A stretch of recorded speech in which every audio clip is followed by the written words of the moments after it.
Hey everybody, HomeSliceHenry here, and in today's video, we're going to be taking a look at one of the new Ultra Beasts that was released as a part of GoFest, Xurkitree.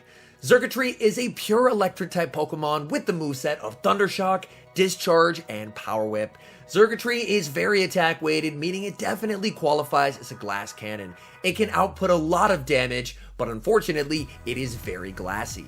For the team, I decided to pair it up with a Walrein and my new Obstruct Obstagoon. So without further ado, let's hop into the matches and check out Xurkitree in action in the Ultra League. Hopping into the first match, leading Xurkitree into Swampert. Not the greatest lead ever for Xurkitree because Swampert is able to outpace, but I do have the coverage move of Power Whip. I'm going to shield up the Hydro Cannon, over farm to 100 energy, and win the CMP tie to the Power Whip.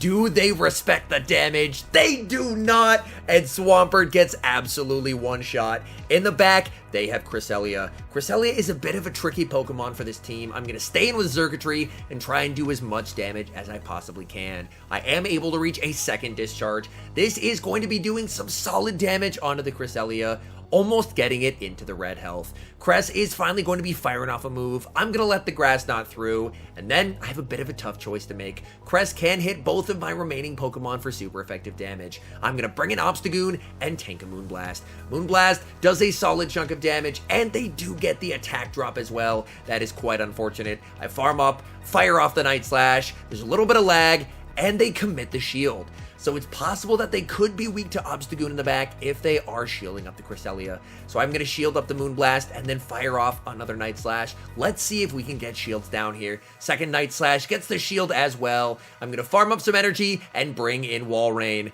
They bank some energy, and in the back, they have Drapion, so they were not actually weak to Obstagoon after all. They go for the crunch. I'm able to tank it, and thankfully, they do not get the defense drop. I'm going straight for the Earthquake. Earthquake is going to do massive damage onto the Drapion. Drapion not going to be able to reach back-to-back crunches here. They're only getting to one move. They go for the crunch. Not enough to KO. In comes the Cresselia, and Walrein has the Icicle Spear loaded. Icicle Spear takes down the Cress, and that is a good game.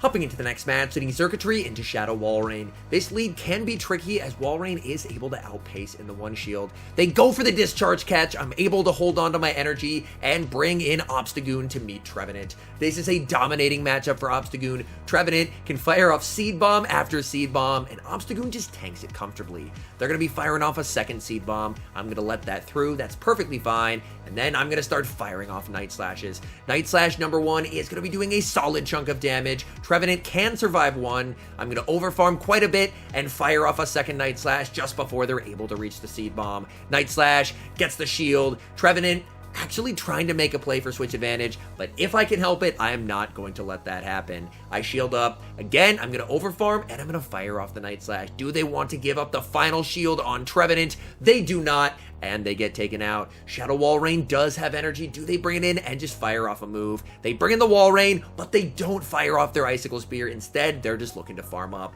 Night Slash is going to do a solid chunk of damage. Walrein not going to be able to farm down, and they're going to need to fire off an Icicle Spear. I do have a Discharge loaded on Xurkitree. I bring in Xurkitree, and I fire off the Discharge. They have energy on Walrein here. They are going to commit the shield, and I'm farming up. The question is, am I going to be able to reach the Discharge before they get to the back-to-back Icicle Spears? Yes, I am. I'm able to win CMP. That's big. That's going to be taking out the Walrein. In the back, they have Shadow Skuntank. These poison jabs doing massive damage, but Xurkitree able to hang on and reach the Discharge. Discharge, big damage onto the Skuntank, and Walrein will be able to clean up this game. Skuntank is going to fire off the crunch. We tank that no problem. Reach the Icicle Spear. Icicle Spear will be taking care of the Shadow Skuntank, and we get another win.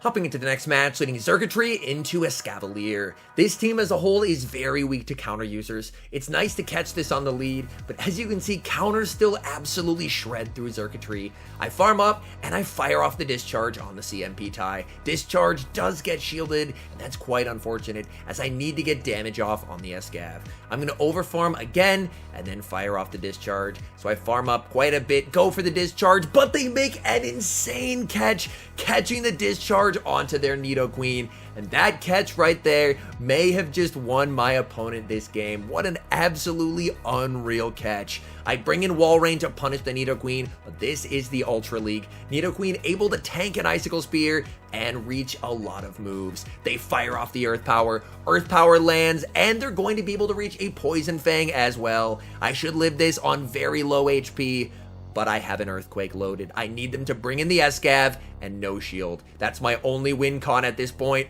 but they bring in Walrein, and at this point, I just don't have a way of taking out the Escavalier. I bring in Obstagoon, they bring in the Escav, and I concede the match.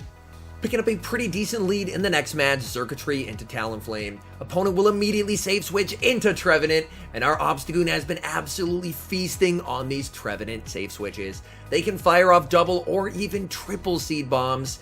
I was able to get the shiny rank 6 Obstagoon during the last comm day, and the difference in bulk over my previous one is absolutely night and day. They're going to fire off a second Seed Bomb. I'm going to let that through. I'm going to farm up by 4 counters and then fire off that next Night Slash just before they reach their third Seed Bomb. Do they decide to commit the shield? They do, and I get the boost. Here, I could commit the shield, but because of being a rank 6 Obstagoon, I'm able to tank a third Seed Bomb, and now they have a tough choice. Do they want to give up the final shield to try and make a play for switch advantage? They do not. They bring back in Talonflame, but Obstagoon is not done. Able to reach a boosted Night Slash that does quite a bit of damage. Talonflame able to farm down. Back in comes Xurkitree, farming up, and they're at a move. I should be able to tank a Flame Charge here, so I let it through. They go for the Brave Bird. That nearly one-shots. I fire off the Discharge, but they catch it onto Swampert. Xurkitree, an absolute glass cannon. Even a resisted move like Brave Bird still almost one-shots it. Thankfully, they have that Swampert in the back, and Walrein just absolutely crushes Swampert. And we correctly shield the Earthquake, so things are looking even better for us. I fire off the Icicle Spear. They decide to let it go. I'm going to fire off the next one just so I can force the final shield, and from here, I should be in a pretty decent position to farm down. I'm just going to attempt to commit to the farm down here. Their switch clock may come up so they can bring in the Talonflame, but either way, I should be in a great spot.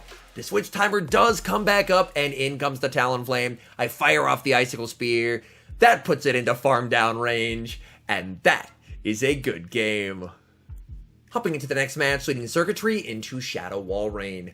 At first, this might seem like a great matchup, but since Shadow Walrein is able to outpace to the second move, Shadow Walrein can actually win this in the 2-shield. I fire off the Discharge, and it's a CMP tie. I'm going to shield up the Icicle Spear because that would do a ton of damage. I'm going to farm up 4 Thundershocks here, switch, and catch the Icicle Spear onto my own Walrein. Let's go. That does basically no damage. They're going to stay in, farm up some energy, they bank an Icicle Spear of their own, and they bring in Defense Deoxys. Honestly, that's a very nice play by my opponent, making sure that they have a move loaded to potentially threaten my Xurkitree later in the match. Defense Deoxys is a pretty terrible matchup for Walrein. I'm going to fire off Icicle Spear after Icicle Spear, but Defense Deoxys just tanks everything I throw. They fire off the Rock Slide.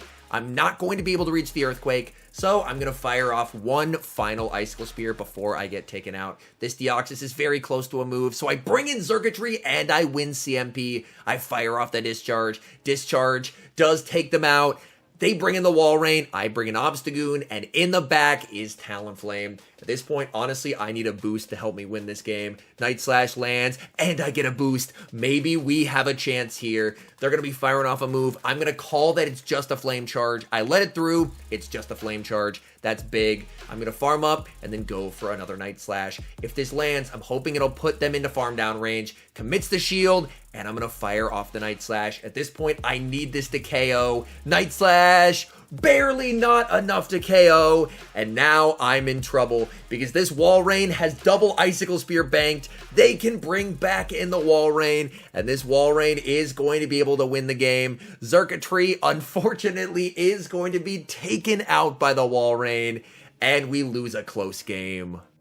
Hopping into the next match, leading Xurkitree into Registeel. This is definitely where I want to see Registeel on this team. It's a type neutral matchup, and on top of that, I resist Zap Cannon, meaning that it's more likely for them to go for Focus Blast, which of course doesn't have the guaranteed attack drop. I fire off an early discharge, and they're going to fire back with a move. They did overfarm. I will respect the Focus Blast, but I get baited with a Zap Cannon. That is not great. I'm now debuffed, and I don't know if double discharge is going to be enough to KO. I really need it to be enough to KO. First one gets Registeel into the red health. I'm thinking that this is going to be enough to KO. Second discharge, not enough to KO, and Registeel is able to get to one final move. Xurkitree, just in an absolutely terrible spot, has to give up both shields. In the back, they have Swampert. I'm going for my Hail Mary, going straight for the Power Whip. It connects. I switch, and I'm able to catch a Hydro onto Walrein. That's big. All they have left is their final Pokemon and 2 shields, and it's going to be Walrein. I'm in a pretty decent spot here because my remaining 2 Pokemon outside of Walrein both hit their Walrein for super effective damage. I fire off the Earthquake, and they do commit the first shield. Earthquake is not going to be enough to take me out here. So they're able to land that, and I'm not in Icicle Spear range yet, so they're going to need to throw an Earthquake of their own. I fire off a second Earthquake. Are they willing to give up the final shield? They are not, and that deals a large amount of damage. They overfarm, and they're going to be firing off a move. They do go for the Earthquake. Earthquake is enough to take me out. I bring an Obstagoon. I farm up quite a bit, and that is a good game.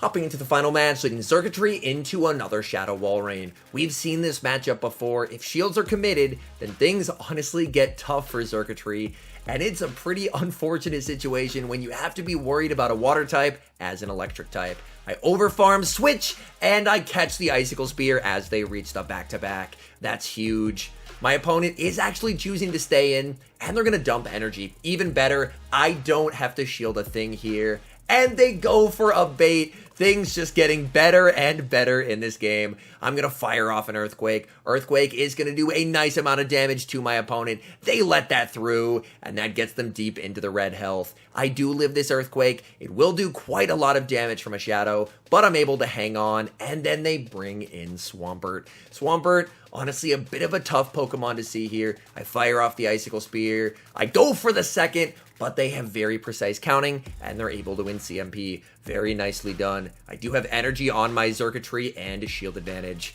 These mud shots are absolutely tearing through Xurkitree. I shield up the Hydro Cannon. I'm going to overfarm here, and then fire off the Power Whip. No Swampert has shielded yet. Are they the first? They are not, and they get taken out. We know they have the very low health Walrein. In the back, they have Talonflame. I'm going to fire off the Discharge. Discharge gets the shield. Back in comes the Walrein. I bring an Obstagoon, and I'm able to counter down. And now they have a Talonflame, and I have an Obstagoon with a shield.